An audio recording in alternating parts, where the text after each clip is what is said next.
चमकेगा ना जी। अब ठीक है, चलिए पहला करते हैं। करता है कंसीडर द फॉलोइंग, मतलब निम्नलिखित कथनों पर क्या करना है, विचार करना है। पहला कह रहा है, इसमें कह रहा है क्या कि दर्पण में इमेज बनने के लिए उपयुक्त में से कौन सी घटना आवश्यक है। ठीक है, which of the ever event are necessary for the formation of image in mirror. तो हमने इमेज बनने का क्या प्रोसेस बताया था, इमेज तभी बनेगा जब प्रकाश का प्रवर्तन होगा, और इमेज बनने के लिए दो लाइट आपस में जहाँ पे काटती है वहीं पे हमारा क्या होता है, इमेज बनता है ना। तो इसमें पहला ऑप्शन दिया हुआ है अपवर्तन। अपवर्तन का इंग्लिश क्या होता है, रिफ्रैक्शन। ठीक है, और रिफ्रैक्शन होने के लिए कितना मीडियम चाहिए, दो मीडियम चाहिए। ठीक है, तो इससे जब भी हमारा कोई इमेज बनता है तो किसी वस्तु से टकराकर वो इमेज वो प्रकाश वापस हमारी आंखों में आता है, तब जाके हमारा क्या बनता है, इमेज बनता है। लेकिन रिफ्रैक्शन में क्या होता है, रिफ्रैक्शन में तो प्रकाश एक माध्यम से दूसरे माध्यम में चली जाती है। ठीक है, और ये तो रिफ्रैक्शन है, मतलब अपवर्तन का नियम हुआ। लेकिन परावर्तन में होता है एक ही मीडियम, और अपवर्तन में कितना मीडियम चाहिए, दो मीडियम। परावर्तन में कितना मीडियम, एक मीडियम। कोई वस्तु कहीं, कोई प्रकाश कहीं से आ रही है, वस्तु से टकराई है, फिर उसी माध्यम में क्या हो गई, लौट गई। लेकिन अपवर्तन में वो नहीं होता है। अपवर्तन में क्या होता है, किसी एक मीडियम से आता है दूसरे मीडियम में चला जाता है, वहाँ तो बनेगा नहीं। विवर्तन का मतलब होता है प्रकाश को अपने पथ से क्या हो जाना, मुड़ जाना या विचलित हो जाना, उसको बोलते हैं। तो इसका एकमात्र ऑप्शन कौन हो जाएगा, परावर्तन हो जाएगा। ठीक है, यानी कि दर्पण में इमेज बनने के लिए क्या जरूरी है, परावर्तन जरूरी है। तो कौन सा आंसर हो जाएगा, केवल दो हो जाएगा। ठीक है, आगे हम लोग देखते हैं। कोई व्यक्ति वस्तु को देख पाता है, person is able to see object when, कब। हम लोग किसी वस्तु को कैसे देख पाते हैं, हम लोग किसी वस्तु को कैसे देख पाते हैं,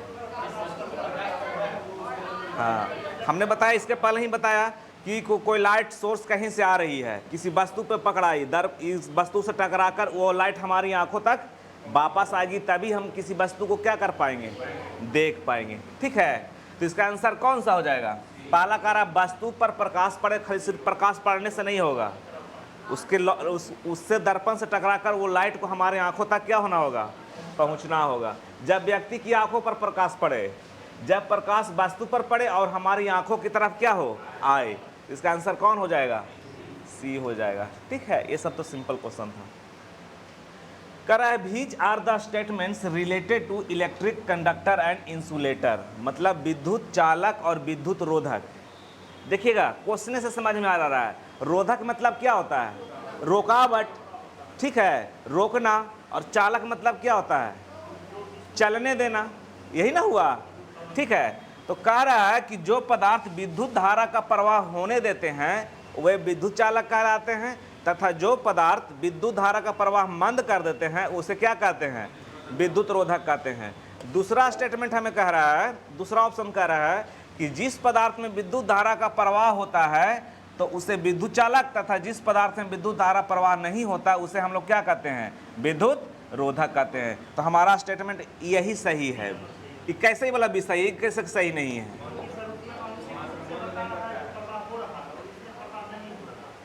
इसमें कह रहा है कि पदार्थ, इसमें पदार्थ का क्वालिटी बता रहा है कि पदार्थ होने नहीं देगा। ये ऐसा नहीं होता है कि पदार्थ का मन है तो होने देगा, नहीं होने मन है तो होने देगा, नहीं मन है तो नहीं होने देगा।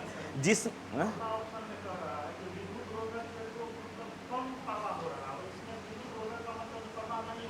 वही कह रहा है कि जो पदार्थ के विद्युत का प्रवाह मंद के मतलब क्या होता है, धीमा करना। मंद का मतलब क्या है, धीमा करना। इसी कारण यह स्टेटमेंट क्या हो गया, गलत हो गया। ठीक है, मंद करना थोड़ा ना होता है, एकदम नहीं होता। जैसे ये लकड़ी है, लकड़ी कैसा पदार्थ है, विद्युत रोधक पदार्थ है, इसमें करंट फ्लो होगा, नहीं होगा, थोड़ा सा भी होगा, नहीं होगा, उसके कारण वो स्टेटमेंट गलत हो गया। तो जिस पदार्थ में विद्युत धारा का प्रवाह होता है उसे हम लोग विद्युत चालक कहते हैं, तथा जिस पदार्थ में विद्युत धारा का प्रवाह नहीं होता है उसे हम लोग क्या कहते हैं, विद्युत रोधक कहते हैं। ठीक है, the substance in which electric current flows is called electric conductor and the substance in which electric current does not flow is called electric insulator. ठीक है, तो हमारा ऑप्शन बी हो जाएगा। आगे हम लोग देखते चलेंगे। कहता है जनरल टेम्परेचर पर किसी गैस के 1 मोल का वॉल्यूम क्या होता है? What is the volume of 1 mole of A gas at normal temperature and pressure? ये तो सभी लोग जानते हैं, रटा रटाया क्वेश्चन है। कितना लीटर पे होता है? 22.4 लीटर पर होता है। और 1 मोल बराबर कितना होता है? 1 मोल बराबर 6.022 गुने 10⁻23 मॉलकुल्स होता है, अणु होता है। ठीक है, तो ये भी आपका, ये भी डाटा आप लोग को क्या कर लेना है? याद कर लेना है। ठीक है, बहुत आसान क्वेश्चन था। आगे हम लोग देखते हैं कि निम्नलिखित में से कौन सा एक उपकरण है, कौन सा एक ऐसा इंस्ट्रूमेंट्स है जिसके द्वारा कोई दूरी मापता है? तो दूरी मापने का इसमें कौन है यंत्र? ओडोमीटर। आप लोग कार चलाते होंगे, बाइक चलाते होंगे तो देखते होंगे कि एक रहता है आपको क्या नापने वाला? दूरी मापने वाला, कि हमारा ये बाइक कितना किलोमीटर गया। जैसे कोई भी आप भाड़ा पर जो तय करते हैं तो अपना किलोमीटर क्या कर देता है? वो 0 कर देता है। उसके बाद गंतव्य स्थान तक, जहाँ तक आपको पहुँचना होता है डेस्टिनेशन पे, वहाँ पे जाने के बाद आपको दिखा देगा किलोमीटर, कितना किलोमीटर गाड़ी तय किया चला है, उसके हिसाब से आपको फेयर तय कर लेगा। ठीक है, तो कौन सा इसका आंसर हो जाएगा? ओडोमीटर। ओडोमीटर से क्या मापा जाता है? दूरी मापा जाता है। स्पीडोमीटर से क्या मापा जाता है? तो किसी भी बाइक, कार या मोटर गाड़ी की स्पीड को मापते हैं। अल्टीमीटर से क्या मापा जाता है? तो हाइट मापा जाता है, भवन की ऊंचाई, मीनार की ऊंचाई। ठीक है, ये सब किससे मापते हैं? अल्टीमीटर से मापते हैं। और एक्सीलरोमीटर से क्या होता है? एक्सीलरोमीटर से क्या मापते हैं? जिसको हम लोग बोलते हैं एक्सीलरेटर। मतलब हम स्पीड को कितना बढ़ा रहे हैं, कितना घटा रहे हैं, किससे मापते हैं? एक्सीलरोमीटर से मापते हैं। तो इसका राइट आंसर कौन हो जाएगा? ओडोमीटर। इससे ऊंचाई मापते हैं, इससे स्पीड मापते हैं, क्योंकि हमारा स्पीड जैसे दिखाता है ना कि बाइक 103 किलोमीटर, 50 किलोमीटर, 45 किलोमीटर की स्पीड से चल रहा है, पर आवर की स्पीड से चल रही है। अब देखिए फ्यूज के संबंध में बता रहा है, फ्यूज क्या होता है। पहले बताइए कि फ्यूज किससे बनता है, किस किस मटेरियल से बनता है? कॉपर और फ्यूज किससे बनाया जाता है? शीशा और, हाँ ठीक है। ठीक है, अब कहता है इसका उपयोग हम लोग कहाँ करते हैं? तो हम लोग घरों में करते हैं। ठीक है, किस लिए करते हैं? तो देखिए क्या है, इनका उपयोग शॉर्ट सर्किट रोकने हेतु होता है। ठीक है, क्या होता है कि जब वोल्टेज बहुत ज़्यादा आ जाएगा तो ज़्यादा वोल्टेज आने के कारण ये जो शॉर्ट सर्किट हम लोग घर में लगाते हैं वो क्या हो जाता है? पिघल के, मतलब विद्युत प्रवाह के क्या कर देता है? तोड़ देता है। ठीक है, जिससे हमारे घर में लगे हुए उपकरण जैसे ये पंखा हो गया, टीवी हो गया, ये सब क्या हो जाते हैं? सुरक्षित हो जाते हैं। ठीक है, एक अच्छा फ्यूज का क्या गुण होना चाहिए? निम्न प्रतिरोध या उच्च प्रतिरोध या निम्न गलनांक, ऐसे करके क्वेश्चन पूछता है। तो क्या होना चाहिए? निम्न प्रतिरोध, निम्न गलनांक, उच्च प्रतिरोध, उच्च गलनांक, उच्च प्रतिरोध, निम्न गलनांक। हाँ, उच्च प्रतिरोध, निम्न गलनांक। अगर निम्न ही प्रतिरोध कर देगा तो थोड़ा सा भी बोलेगा तो गला देगा ना। ठीक है, तो कह रहा है कि इसका उपयोग हम लोग शॉर्ट सर्किट को क्या करने हेतु करते हैं। तो यह स्टेटमेंट हमारा क्या है? सही है। सुरक्षा मानक से उच्च विद्युत धारा के प्रवाहित होने से, मतलब वही हाई वोल्टेज जब आ गया आपके घरों में तो फ्यूज के तार क्या हो जाते हैं? पिघल जाते हैं। तो ये दोनों हमारा फ्यूज से रिलेटेड है, दोनों सही है। तो आंसर कौन हो जाएगा? एक और दो, दोनों। आगे हम लोग चलते हैं।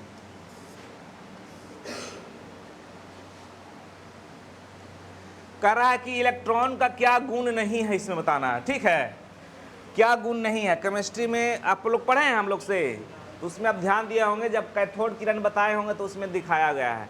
तो देखिएगा इसमें क्या गुण नहीं है। ठीक है, तो क्या गुण नहीं है? तो देखेंगे कि इलेक्ट्रॉन जो होता है ऋणात्मक आवेश वाला होता है। ये तो हम लोग सभी लोग जानते हैं कि इलेक्ट्रॉन, प्रोटॉन, न्यूट्रॉन जो है कहाँ पाया जाता है? तो हमारे एटम के न्यूक्लियस में पाया जाता है। और न्यूक्लियस में कौन कौन सा पाया जाता है? न्यूट्रॉन और प्रोटॉन। और इस न्यूक्लियस के चारों ओर क्या रहता है? इलेक्ट्रॉन चक्कर लगाते रहता है। और इलेक्ट्रॉन पे कैसा आवेश होता है? ऋणात्मक आवेश होता है। न्यूट्रॉन पे कैसा आवेश होता है? न्यूट्रॉन पर कोई आवेश नहीं होता है, प्रोटॉन पे पॉजिटिव आवेश होता है। ठीक है, तो प्रोटॉन और इलेक्ट्रॉन के बीच में एक अट्रैक्शन पावर होता है, जिसमें जितना ज़्यादा न्यूट्रॉन, उसको इलेक्ट्रॉन को अपने नाभिक की ओर खींच के रखना चाहेगा। तो न्यूट्रॉन पे कोई आवेश नहीं होता, वो आवेश हीन होता है। ठीक है, तो इलेक्ट्रॉन ऋणात्मक आवेश वाला कण है, तो हमारा क्या हो गया? सही हो गया। इलेक्ट्रॉन जो होता है कैथोड किरण का ही क्या है? कंपोनेंट है। ये भी हमारा स्टेटमेंट क्या है? सही है। दूसरा देखिए क्या रहा है कि इलेक्ट्रॉन विद्युत क्षेत्र द्वारा क्या हो जाता है?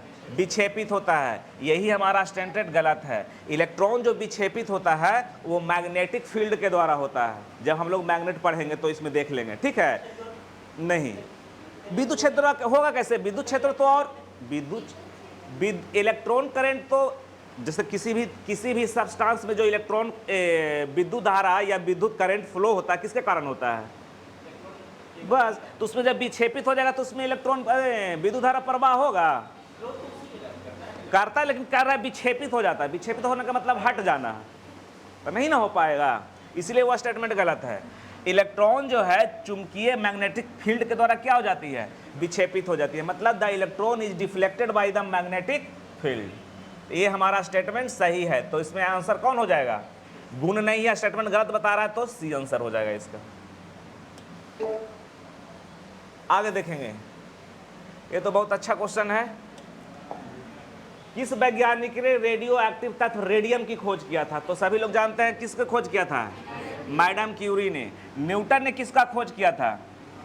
न्यूटन ने गुरुत्वाकर्षण नियम का खोज किया था। ठीक है, और अपना 3 गो उससे संबंधित ला दिया था। ठीक है, आइंस्टीन ने क्या चीज का खोज किया था? आइंस्टीन ने खोज किया था सापेक्षता का नियम, जिसको हम लोग बोलते हैं E बराबर mc²। ठीक है, और क्या किया था? और आइंस्टीन को नोबेल प्राइज मिला था।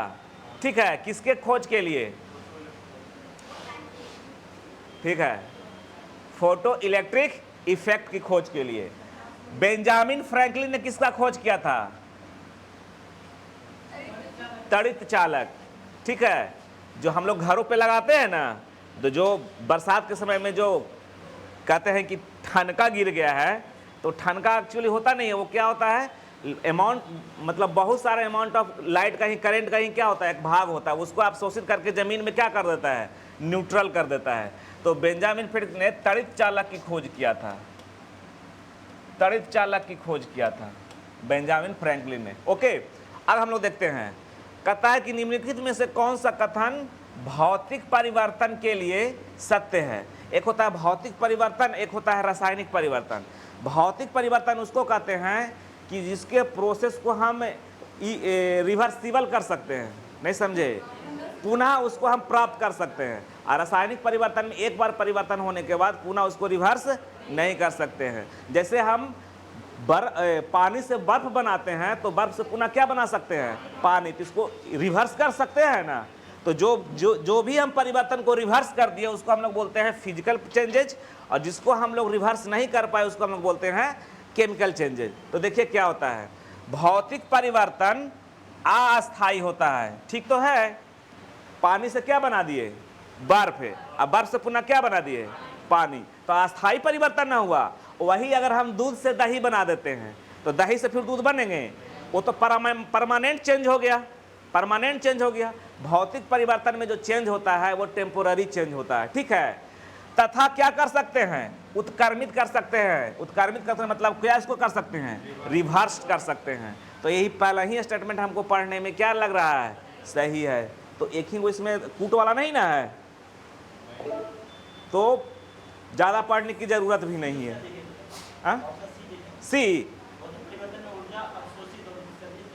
भौतिक परिवर्तन के दौरान ऊर्जा अवशोषित व उत्सर्जित होती है। देखिए, भौतिक परिवर्तन में कोई एक ही चीज हो सकता है, या तो एनर्जी गेन होगा, कोई दोनों बार एक ही चीज नहीं हो सकता है। ठीक है, इसमें दोनों चीज कह रहा है। बा के मतलब क्या होता है? दोनों घटनाएं होती हैं। बा के मतलब क्या होता है? Energy is absorbed and emitted during physical changes.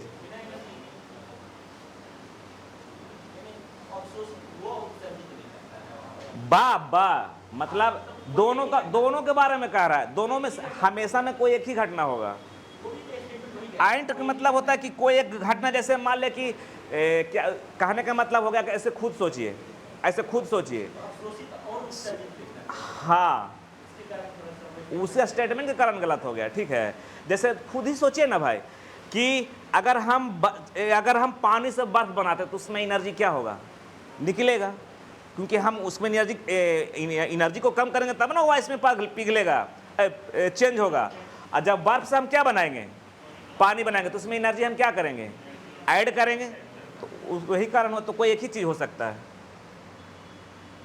आगे देखते हैं 141, बहुत अच्छा क्वेश्चन है। निम्नलिखित में कौन ऐसा तत्व है जिसके नाभिक में न्यूट्रॉन नहीं होता है? कौन नहीं होता है? हाइड्रोजन, क्योंकि हाइड्रोजन का जो एटॉमिक नंबर कितना होता है, 1 होता है, और लगभग एटॉमिक वेट भी कितना होता है, 1 ही होता है। तो ये ऊपर हो गया परमाणु भार और नीचे क्या हो गया, परमाणु संख्या। और न्यूट्रॉन बराबर क्या होता है, न्यूट्रॉन अगर किसी में निकालना पड़ेगा तो कैसे निकालिएगा, परमाणु भार माइनस परमाणु संख्या।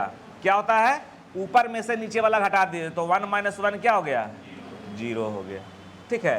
तो हाइड्रोजन में न्यूट्रॉन की संख्या नहीं होती है, ठीक है।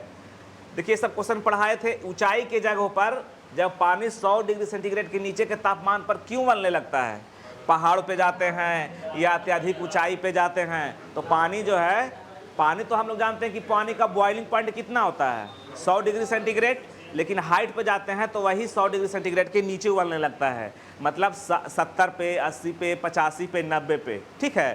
तो कम तापमान पे पानी उबालने के कारण हमारा भोजन क्या होता है, हमारा जो खाना है या भोजन है वो पकाने में क्या होती है, देर होती है या कठिनाई होती है, ठीक है। तो ऐसा क्या कारण है, तो इसका कारण है कि वायुमंडलीय दाब ऊंचा पे जाने पर क्या होता है, कम होता है। कितना ऊंचाई जाने पर कम होता है, तो हम बताए थे 110 मीटर की ऊंचाई पे जाने पर वायुमंडलीय दाब 1 सेंटीमीटर क्या हो जाती है, कम हो जाती है, ठीक है। इसीलिए अत्यधिक ऊंचाई पे जाने पर हमारे नाक से क्या होने लगते हैं, खून गिरने लगते हैं। या फाउंटेन पेन लेके जाइएगा तो उस फाउंटेन पेन के स्याही क्या हो जाएंगे, बाहर आ जाएंगे। जब भी एरोप्लेन पे जाइएगा तो आप फाउंटेन पेन को क्या कर दिया जाता है, आपको कैरी करने के मना कर दिया जाता है, नहीं तो अगर पॉकेट में रखे हुए रहेंगे तो स्याही निकलेगा तो आपके कपड़े क्या हो जाएंगे, खराब हो जाएंगे। ओके, ऐसा नहीं है कि गुरुत्वाकर्षण कम हो जाता है, गुरुत्वाकर्षण कहीं कम नहीं होता, उसका जितना तक ग्रेविटेशनल फील्ड है उतना ही रहता है, ठीक है। पर्वतों पर तेज हवाओं के कारण, ये सब कोई कारण नहीं है। एकमात्र कारण है कि एटमॉस्फेरिक प्रेशर क्या हो जाता है, कम हो जाता है। और वायुमंडलीय दाब को हम लोग किससे मापते हैं, बैरोमीटर से है। बैरोमीटर में क्या डाला जाता है, पारा। स्टैंडर्ड बैरोमीटर का क्या पाठ्यांक होता है, 760 mm ऑफ Hg, ठीक है। इससे अगर पारा ऊंचा जाएगा नीचे जाएगा तो फिर जो वैज्ञानिक मौसम चेतावनी देते हैं ना वो होगा। अगर बैरोमीटर का पाठ्यांक एकाएक ऊपर चला जाए तो क्या होगा, आंधी तूफान। फिर एकाएक नीचे गिरेगा तो क्या होगा, बारिश होगा। नहीं, हाँ हाँ हाँ हाँ हाँ, ठीक है, ऊपर जाएगा तो बारिश जाएगा। और हाँ ठीक है, आगे देखते हैं। आधुनिक आवाज सारणी के संबंध में निम्नलिखित कथनों पर क्या करना है, विचार करना है, ठीक है। ये पीरियोडिक टेबल है, पीरियोडिक टेबल आप लोग नहीं ना पढ़े हैं, जो पढ़े होंगे वो समझ जाएंगे, ठीक है। हम लोग इतना थोड़ा सा जान लीजिए, ये ऐसे पीरियोडिक टेबल होता है, इसी तरह का होता है ना, ठीक है। ऐसे ऐसे जो लाइन होती है उसको क्या बोला जाता है, इसको ग्रुप्स बोलते हैं। क्या बोलते हैं, ग्रुप्स बोलते हैं। और ग्रुप्स की संख्या कितनी होती है, 18 होती है। कितना होती है, 18। यानी कि वर्टिकल लाइंस जो पीरियोडिक टेबल में हमें दिखाई पड़ेगा उसको हम लोग ग्रुप्स बोलेंगे। और जो परी लाइंस होती है उसको हम लोग क्या बोलते हैं, उसको हम लोग पीरियड बोलते हैं। क्या बोलते हैं, पीरियड। और पीरियड की संख्या कितना होती है, 7 होती है। इधर से जाइएगा तो 7, सॉरी हाँ ठीक है, और इधर से जाइएगा तो कितना होता है, 18 होता है। ओके, अब हम देखते हैं क्या कहता है। एक चीज और देखिएगा, पीरियोडिक टेबल में इधर साइड क्या मिलेगा? हाँ, मेटल मिलता है। इधर क्या मिलेगा आपको? मेटल। नॉन मेटल किधर मिलेगा? तो आपको राइट साइड में मेटल मिलेगा और लेफ्ट साइड में क्या मिलेगा? नॉन मेटल मिलेगा। और बीच में क्या मिलेगा? बीच में आपको मिलेगा मेटोलाइड। क्या मिलेगा? मेटोलाइड। अब देखिए क्या कहता है क्वेश्चन, कि आधुनिक आवर्त सारणी के संदर्भ में निम्नलिखित कथनों में से कौन सा कथन सही नहीं है? मतलब हमके रॉन्ग स्टेटमेंट को पढ़ना है। ठीक है, तो देखिएगा, कह रहा है कि एक ही समूह के, समूह मतलब क्या हो गया? ग्रुप्स हो गया ना। यहाँ पर देखिए ग्रुप्स मतलब ग्रुप 1 ग्रुप 2 के तत्वों की संयोजकता तथा इलेक्ट्रॉन की संख्या क्या होती है? समान होती है। तो ये हमारा स्टेटमेंट क्या है? गलत है? सही है। संयोजकता किसको कहते हैं?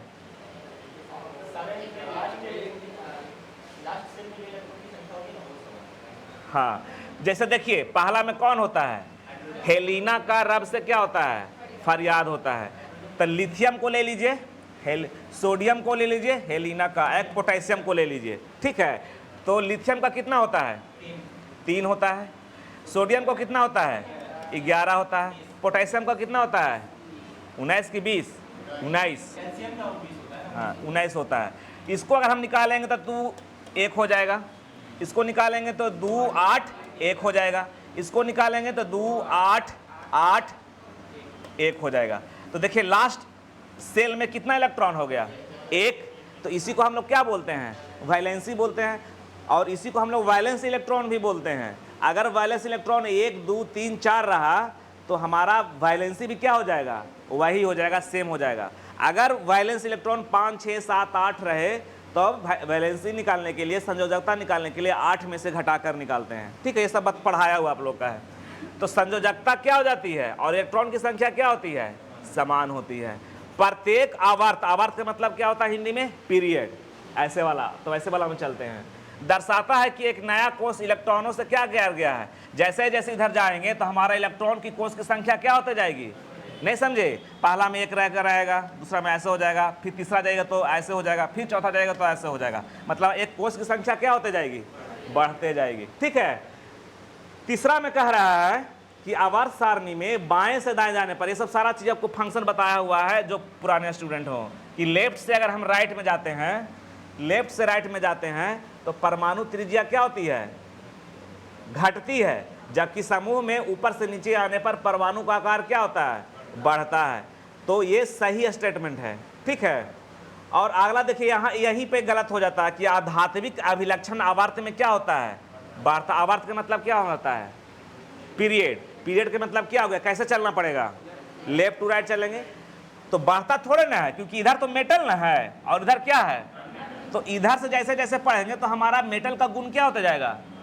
कम होता जाएगा ना। और किसका गुण आते जाएगा? नॉन मेटल का गुण आते जाएगा। तो यही हमारा स्टेटमेंट क्या हो गया? गलत हो गया। यही तो पूछ रहा होगा। ठीक है, पीरियोडिक टेबल में बहुत अच्छा से सभी चीज को कर दिया गया है डिस्क्राइब। आगे देखते हैं हम लोग।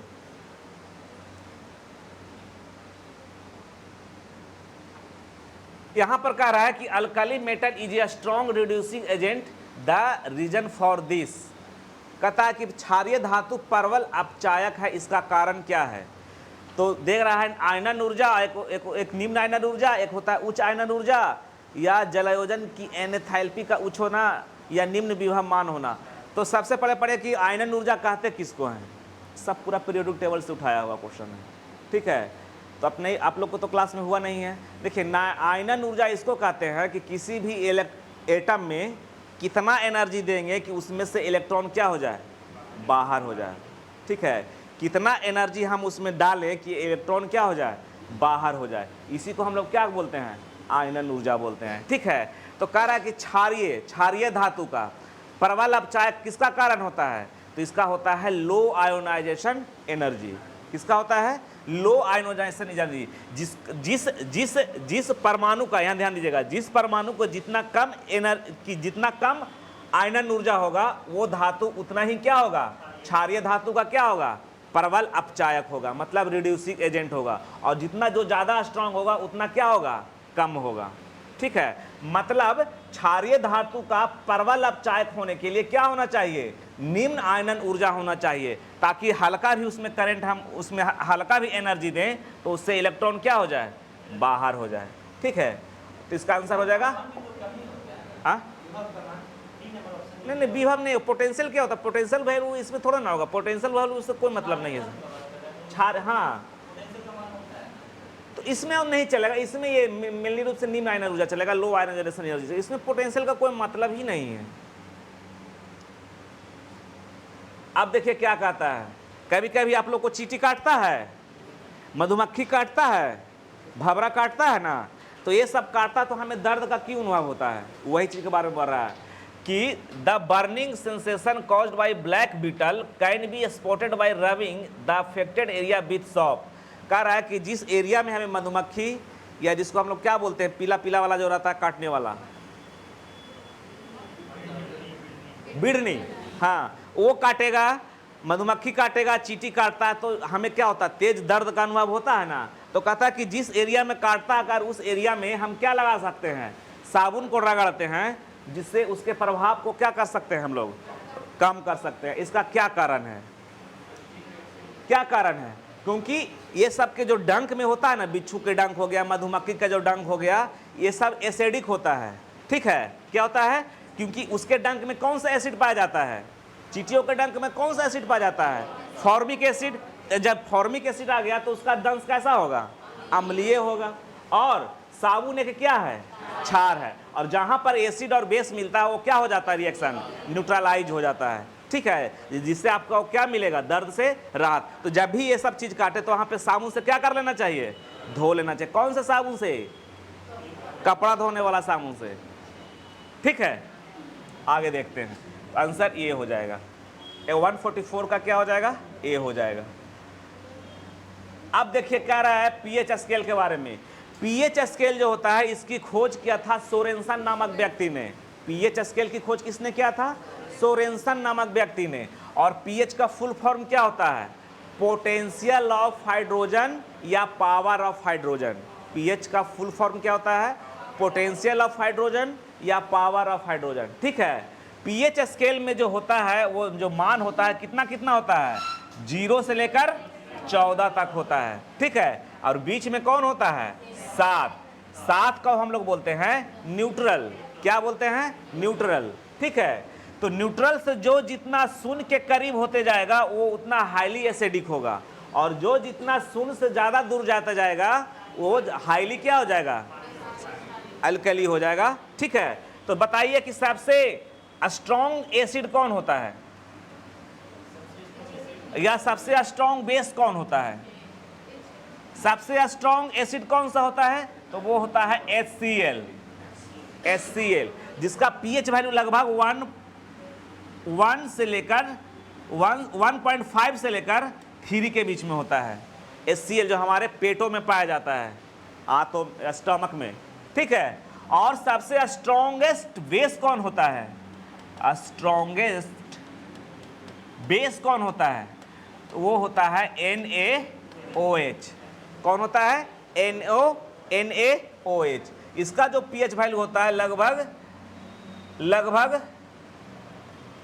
12.5 से, मतलब 12 से लेकर 13 के बीच में होता है। ठीक है, कितना के बीच में होता है, 12 से लेकर 13 के बीच में होता है।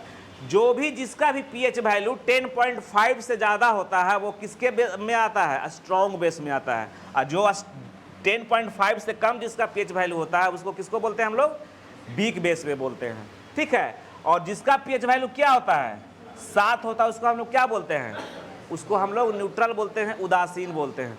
एक दो गो उदासीन का नाम बताइए, शुद्ध जल हो गया, प्योर वाटर हो गया,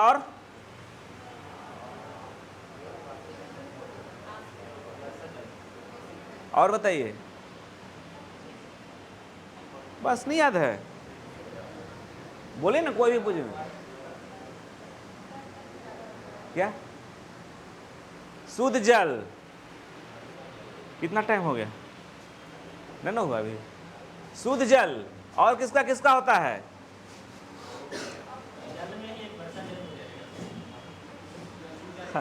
हाँ ठीक है, HCl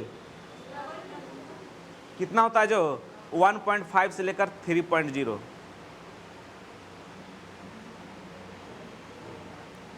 ठीक, अगला देखिए, दूध की शुद्धता किससे मापी जाती है? लैक्टोमीटर से। ठीक है, दूध का पीला रंग किसके कारण होता है? कैरोटीन के कारण। और दूध का उजला रंग किसके कारण होता है? केसिन के कारण। भूकंप की तीव्रता किस में मापी जाती है? ठीक, लिखिएगा, ये बहुत अच्छा क्वेश्चन है। ठीक है, ये सब क्वेश्चन पूछता ही है क्योंकि ये सब एनसीईआरटी का क्वेश्चन ये वाला दिया हुआ है। कपड़ों पर लगे हल्दी के दाग पर जब हम खाना खाते हैं तो हमारे शरीर पे क्या गिरता है? दाल वगैरह गिर जाता है ना, तो उस सब्जी और दाल में क्या रहता है? हल्दी दिया हुआ रहता है कि नहीं दिया हुआ रहता है? तो इसको हम लोग क्या करते हैं? कपड़ा से साफ करते हैं। ठीक है, तो क्या होता है कि कपड़ों पर लगे हल्दी के दाग पर जब क्षारीय प्रकृति वाला साबुन रगड़ते हैं तब उस धब्बे का रंग कैसा हो जाता है? भूरा लाल हो जाता है। ऐसा इसलिए होता है, क्यों होता है ऐसा? इसलिए क्योंकि ये जो होता है हल्दी प्राकृतिक सूचक है। प्राकृतिक सूचक का लिस्ट लिख लीजिए, कौन कौन होता है? जो रेड कैबेज, पहले लिख लीजिए प्राकृतिक सूचक कौन होता है? लिखिएगा, रेड कैबेज। रेड कैबेज समझे? कैबेज मतलब क्या होता है? बंदा गोभी या पत्ता गोभी, जो भी आप लोग कहते हैं। ठीक है, बताएंगे आंसर, पहले बताइए, लिखिए ना। चाइना रोज, हाँ, प्राकृतिक सूचक कौन कौन होते हैं? Natural indicator. China rose, China का मीनिंग नहीं आता है CHINA, मतलब चाइना रोज मतलब एक प्रकार का गुलाब है जो चाइना में उसको नाम दिया गया है, चाइना रोज। हाँ, लिखिएगा लिटमस। लिटमस, हल्दी, ये चार चीज याद रखिएगा, ये इसी में से चार में से किसी चीज में पूछेगा। तो हम लोग जानते हैं कि लिटमस पेपर जो होता है वो एसिड में कैसा होता है?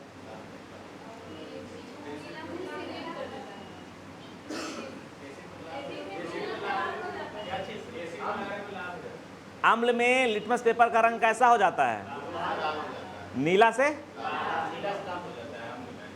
अम्ल में नीला से लाल हो जाता है और क्षार में लाल से नीला हो जाता है। ठीक है, तो नेचुरल इंडिकेटर हुआ ना, किसी भी हम विलयन को पहचान पाएंगे कि कौन सा एसिड है कौन सा बेस है। कैसे पहचानेंगे? तो लिटमस पेपर से पहचानेंगे। लेकिन लिटमस पेपर का जो अपना नेचुरल कलर होता है वो जानते हैं कैसा कलर का होता है? बैगनी कलर का होता है। कैसा कलर का होता है? बैगनी। लिटमस बनता किस किस से है? लाइकेन। हाँ, ठीक है। अब तो हम क्या बताना जा रहे थे? तब देखिए क्या होता है, तो चूंकि कपड़ों पर लगे हल्दी, हल्दी तो एक प्रकार का नेचुरल इंडिकेटर है ना, और उस पर क्या लगा दिया? क्षार लगा दिया। क्या लगा दिया? क्षार, क्योंकि उसमें साबुन रगड़ रहे हैं ना, तो हल्दी में क्या चला गया? क्षार चला गया। तब जब वो क्षार चला गया तो उस धब्बे का रंग कैसा हो गया? भूरा लाल हो गया। ठीक है, तो इसलिए हम कहेंगे कि हल्दी एक क्या है? प्राकृतिक सूचक है। साबुन हल्दी से मिलकर उसके अम्लीय प्रकृति को उदासीन कर देता है, ये सब गलत है। साबुन हल्दी से मिलकर अम्लीय प्रभाव उत्पन्न करता है, ये सब गलत है। आंसर कौन हो जाएगा? सी, क्योंकि ये नेचुरल इंडिकेटर है।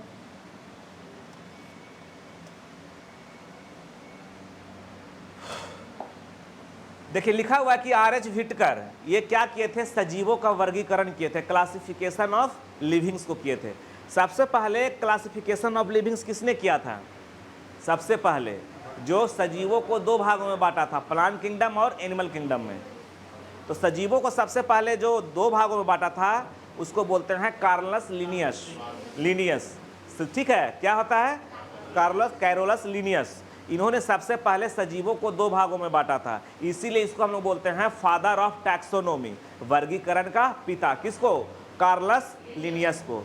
और अभी तक में सजीवों को कितने भागों में बांटा गया है? 5 भागों में बांटा गया है, जो सबसे ज्यादा अभी तक मान्यता प्राप्त है। और वो किसने भागा है? 5, इसको बोलते हैं 5 किंगडम क्लासिफिकेशन, जो दिया है R.H. व्हिटकर ने। कभी कभी पूछेगा 2 किंगडम क्लासिफिकेशन किसने दिया है? तो लिनियस ने दिया है। ठीक है, इन्होंने 5 जगत में किसको किस में बांटा है? तो पहला बांटा है मोनेरा में, दूसरा बांटा है प्रोटिस्टा में, तीसरा बाटा है फंगी में, चौथा बाटा है एनिमल में, और प्लांट में मोनीरा, प्रोटिस्टा, फंगी, एनिमल, प्लांट। एक कौन बच गया? 1 2 3 4 5, हाँ हो गया, ये 5 गो है। ठीक है, इन्होंने 5 जगत में बांटा था कि पूरा सजीव जो है एनिमल किंगडम इन्हीं 5 के कैटेगरी के श्रेणी में आते हैं। या तो मोनेरा हो सकते हैं, या प्रोटिस्टा हो सकते हैं, या फंगी के ग्रुप में आ सकते हैं, या जानवर के एनिमल के ग्रुप में आ सकते हैं, और 5वां प्लांट के ग्रुप में आ सकते हैं। ठीक है, लेकिन लिनियस ने 2 ही ग्रुप में बांटा था, वो था एनिमल और प्लांट।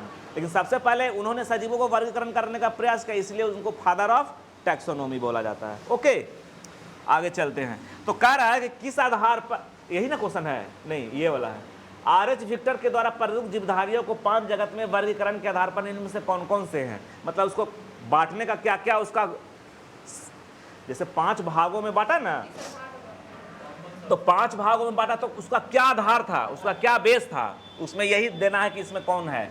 तो सबसे पहले है कि उन्होंने कोशिका को क्या बांटा, यूकैरियोटिक और प्रोकैरियोटिक के आधार पर बांटा। एकदम सही है कि जो यूकैरियोटिक का मतलब क्या होता है, यूकैरियोटिक का मतलब होता है हम जिसकी में कोशिकाओं की संख्या क्या हो, 1 से अधिक हो, और प्रोकैरियोटिक मतलब क्या हो गया, जिसमें कोशिकाओं की संख्या 1 हो। प्रोकैरियोटिक जो जीव होते हैं, जो सेल होते हैं, वो प्रिमिटिव होते हैं, प्राचीन होते हैं, और जो यूकैरियोटिक होते हैं वो एडवांस होते हैं, पूर्णतः विकसित कोशिकाएं होती हैं। ठीक है, तो जो हमारा ये सब है ना मोनेरा, प्रोटिस्टा, ये आता है प्रोकैरियोटिक में, और यूकैरियोटिक में कौन आ गया, प्लांट आ गया, एनिमल आ गया, कुछ कवक आ गया। ठीक है, तो कोशिका का यूकैरियोटिक और प्रोकैरियोटिक में बांटना, दूसरा तो ये क्वेश्चन सही हो गया। जीवों में श्रम विभाजन का क्या होना, स्तर होना। ठीक है, ये क्या, इसका अर्थ समझे, on the basis of the structure of the, कहा गया बेस्ट, ये वाला है क्या, नहीं ये तो दूसरा क्वेश्चन है। देखिए, कहने का मतलब श्रम विभाजन, आ जाइए, बहुत दिन के बाद आए मयंक जी, चलिए यहाँ ध्यान दीजिए। कह रहा है कि जीवों में श्रम विभाजन का स्तर होना। देखिए समझिए, वैसे जीव जिसमें कोशिकाओं की संख्या 1 होती है, ठीक है, और वैसे जीव जिसमें कोशिकाओं की संख्या क्या होती है, 1 से अधिक होती है। तो जिसमें कोशिकाओं की संख्या 1 होगा, सारा काम तो वही करेगा। जो घर में कोई अगर 1 सदस्य है या 1 बेटा है, तो घर का सारा रिस्पॉन्सिबिलिटी किसका रहेगा, 1 पे रहेगा। अगर किसी माँ बाप का या घर में 4 बेटे हैं, तो सारा काम वो चारों लड़कों में क्या हो जाता है, बंटवारा हो जाता है। कहने का मेरा मतलब हो गया कि जिस जीव में कोशिकाओं की संख्या 1 होती है, वो सारा काम कौन करता है, वो वही करेगा। सारा काम करने का मतलब क्या होगा, एक जीव का काम क्या होता है, श्वसन करना, भोजन करना, ठीक है, उत्सर्जन करना, सर्कुलेशन करना, सब क्या होता है, सब काम होता है। तो ये काम होता है उसी कोशिकाओं के द्वारा होता है, एक ही कोशिकाओं के द्वारा होता है। जैसे हम लोग में कोशिकाओं की संख्या क्या होती है, 1 से अधिक होती है, मल्टी सेलुलर हम लोग हैं। तो इसमें हमारा काम का क्या क्या हुआ है, बंटवारा किया हुआ। कैसे, क्योंकि हमारा श्वसन का काम कौन करता है, तो लंग्स करता है। हमारे शरीर में ब्लड का सर्कुलेशन कौन करता है, तो हार्ट करता है। हमारे शरीर में रक्त को छानने वाला या शुद्ध करने वाला कौन है, किडनी है। तो सबका काम क्या किया हुआ है, अलग अलग किया हुआ है। तो जिसमें कोशिकाओं की संख्या 1 से अधिक होती है, या जो यूकैरियोटिक वाले सेल होते हैं, उसमें श्रम विभाजन के सिद्धांत को क्या करता है, काम करता है। और जो प्रोकैरियोटिक होते हैं, सिंगल सेल वाले होते हैं, जिसमें कोशिकाओं की संख्या 1 होती है, वो सारा काम क्या करता है, एक ही कोशिकाओं के द्वारा किया जाता है, उत्सर्जन या अवशोषण जो भी हो। ठीक है, तो ये भी था श्रम विभाजन का स्तर। दूसरा, जीवों को क्या होना, हेटेरोट्रॉफ होना या ऑटोट्रॉफ होना, स्वपोषी होना या विषमपोषी होना, ये भी क्या कहलाता है। जैसे देखिएगा, इसमें देखिएगा एनिमल जो होता है और प्लांट में, प्लांट कैसा होता है, ऑटोट्रॉफ होता है, स्वपोषी होता है। स्वपोषी के मतलब जो खुद पे डिपेंड होता है, तो वो फोटोसिंथेसिस करके अपना खाना क्या कर लेता है, खुद ही बना लेता है। लेकिन जो एनिमल ग्रुप में आता है, मनुष्य है, कुत्ता है, जानवर है, गाय है, बैल है, भैंस जो भी है, ये क्या है, दूसरे पे डिपेंड है। हम लोग किस पे डिपेंड हैं, दूसरे पे डिपेंड है। तो जो दूसरे पे डिपेंड एनिमल होते हैं, उसको हम लोग क्या बोलते हैं, विषमपोषी बोलते हैं। जैसे हम लोग क्या खाते हैं, हम लोग अपने से कुछ बनाते हैं जी, नहीं, हम तो सिर्फ जो हमारा नेचर देता है उसको हम लोग प्रोसेसिंग करते हैं, पकाते हैं। ठीक है, जैसे हमको सेब खाना है तो कहाँ से लाएंगे, पेड़ से लाएंगे, यानी कि प्लांट फूड से लाएंगे। चिकन मटन खाना होगा तो कहाँ से लाएंगे, यानी कि एनिमल फूड खाएंगे, या तो हम एनिमल फूड खाएंगे या तो क्या खाएंगे, प्लांट फूड खाएंगे। हम तो किसी दूसरे पे डिपेंड होते हैं। ऐसा तो नहीं है कि धूप में चले जाएंगे और हमारा शरीर के अंदर फोटोसिंथेसिस हो जाएगा, नहीं। अगर आपके शरीर में क्लोरोफिल पाया जाएगा पिगमेंट, तब क्या हो सकता है, फोटोसिंथेसिस हो सकता है। चलिए, तो इसका कथन कौन हो जाएगा, उपयुक्त सभी हो जाएगा। चलिए आगे देखते हैं। कहता है किस बेसिस के आधार पर एक कोशिकीय होते हुए भी अमीबा को प्रोटिस्टा जगत का सदस्य जबकि राइजोबियम को मोनेरा जगत का सदस्य माना जाता है? किसके आधार पे? ठीक है, किसके आधार पे? तो वो होता है उसके सेल में न्यूक्लियस के केंद्रक की क्या चीज के आधार पे, स्ट्रक्चर के आधार पे। ठीक है, जब हम लोग पढ़ेंगे एनिमल किंगडम तब उसमें ज़्यादा हम लोग अब अच्छा से समझ पाएंगे। ओके, जनन विधि के आधार पे नहीं होता, क्योंकि जो हमारा अमीबा में जनन होता है कैसा होता है, द्विविखंडन होता है। क्या होता है, बाइनरी फ्यूजन होता है। वहीं पूछेगा हाइड्रा में क्या होता है, क्वेश्चन लिख लीजिएगा, हाइड्रा में कैसा होता है रिप्रोडक्शन, तो इसमें होता है मुकुलन। इसमें क्या होता है, मुकुलन। और अमीबा में क्या होता है, बाइनरी फ्यूजन होता है, मतलब द्विविखंडन होता है। ठीक है, बहुत क्वेश्चन पूछता है। हाइड्रा के बारे में पूछता है कि ये बिना मस्तिष्क का इसमें नर्वस सिस्टम होता है।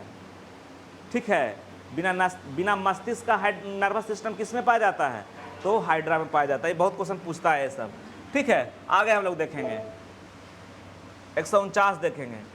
बैक्टीरिया के बारे में कह रहा है। बैक्टीरिया जो है, बैक्टीरिया की खोज सबसे पहले किसने किया था, बैक्टीरिया की खोज किसने किया था, ल्यूवेनहॉक ने किया था। इसीलिए इसे फादर ऑफ माइक्रोबायोलॉजी कहा जाता है, सूक्ष्म विज्ञान का पिता कहा जाता है। सबसे पहले जीवित कोशिका का भी जो खोज हुआ था इसी बैक्टीरिया में हुआ था, जीवाणु में हुआ था। उस जीवाणु का क्या नाम है, माइकोप्लाज्मा नामक बैक्टीरिया। माइकोप्लाज्मा नामक बैक्टीरिया में सबसे पहले जीवित कोशिका की खोज किया गया था, किसके द्वारा, ल्यूवेनहॉक के द्वारा पूरा। अगर लेकिन ऐसे पूछेगा कि सबसे पहले कोशिका की खोज किसने किया, तो रॉबर्ट हुक। तो लेकिन जो रॉबर्ट हुक ने कोशिका की कहाँ गया, हाँ, कोशिका का जो खोज किया था वो हुआ था डेड सेल। कैसा सेल था, डेड सेल था। लेकिन लिविंग सेल का खोज किसने किया था, तो ल्यूवेनहॉक ने किया था। ओके, तो कहता है कि बीइंग डिकम्पोजर्स, मतलब यह अपघातक होने के कारण पर्यावरण के शुद्धिकरण में अपना क्या करता है, योगदान देता है। जैसे कोई जीव जंतु मर गया, पेड़ पौधे के पत्ते गिर गए, तो उसको क्या कर देता है, जीवाणु डिकम्पोज कर देता है। और डिकम्पोज करके किसको में मिला देता है, मिट्टी में मिला देता है। पर्यावरण को शुद्ध किया कि नहीं किया, किया ना।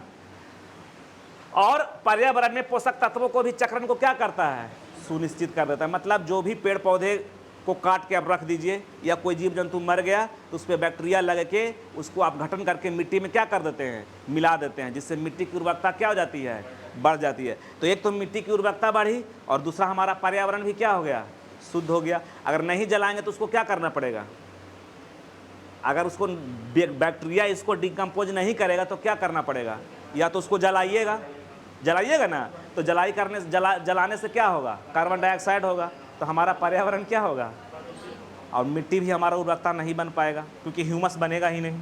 तो ये हमारा स्टेटमेंट क्या हो गया, सही हो गया। यह भोजन के सड़ने से लेकर जंतुओं, पादपों एवं मानवों में अनेक रोग उत्पन्न करते हैं। ठीक है, बैक्टीरिया से बहुत सारा रोग हमारे अंदर तो होता ही है। ठीक है, तथा कभी कभी भूमि को क्या कर देते हैं, बंजर भी बना देते हैं।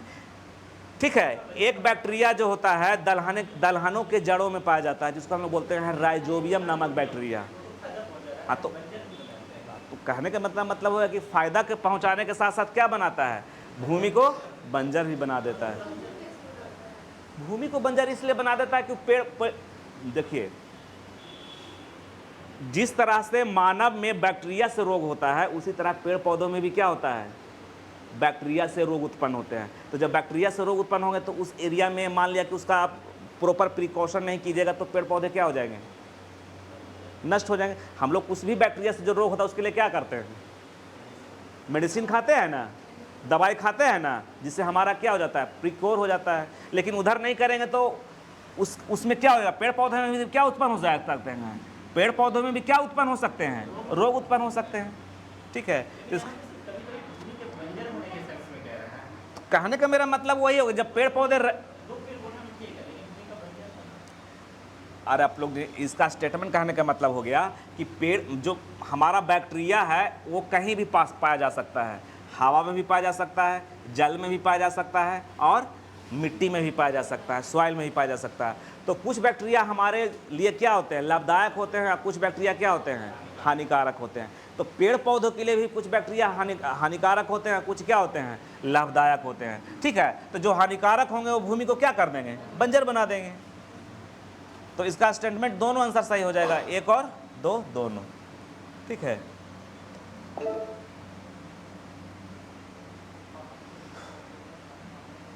ये तो बहुत आसान क्वेश्चन है, रोग से संबंधित है कि गेहूं में कौन सा, गेहूं में जो रस्ट, सबसे पहले पूछा है कि रस्ट रोग किसमें होता है, गेहूं में। और गेहूं में जो रस्ट रोग होता है किसके कारण होता है, तो वो होता है कवक के कारण होता है। इसमें तो कुछ पढ़ना है नहीं। चलिए खत्म हो गया। चलिए ठीक है, टाइम हो गया जी, कुछ पढ़ाने वाला बाकी है अभी।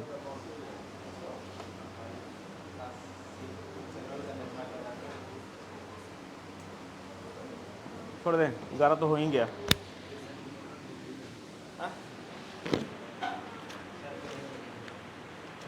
इसमें और है, नहीं क्वेश्चन है, नहीं ना है। पिछले और 10 मिनट में कैसे होता है, 8 नहीं कर रहा। कल पीछे वाला कर देंगे कि एक दिन के बाद कर देंगे, लाइट करने के बाद उसको कर देंगे।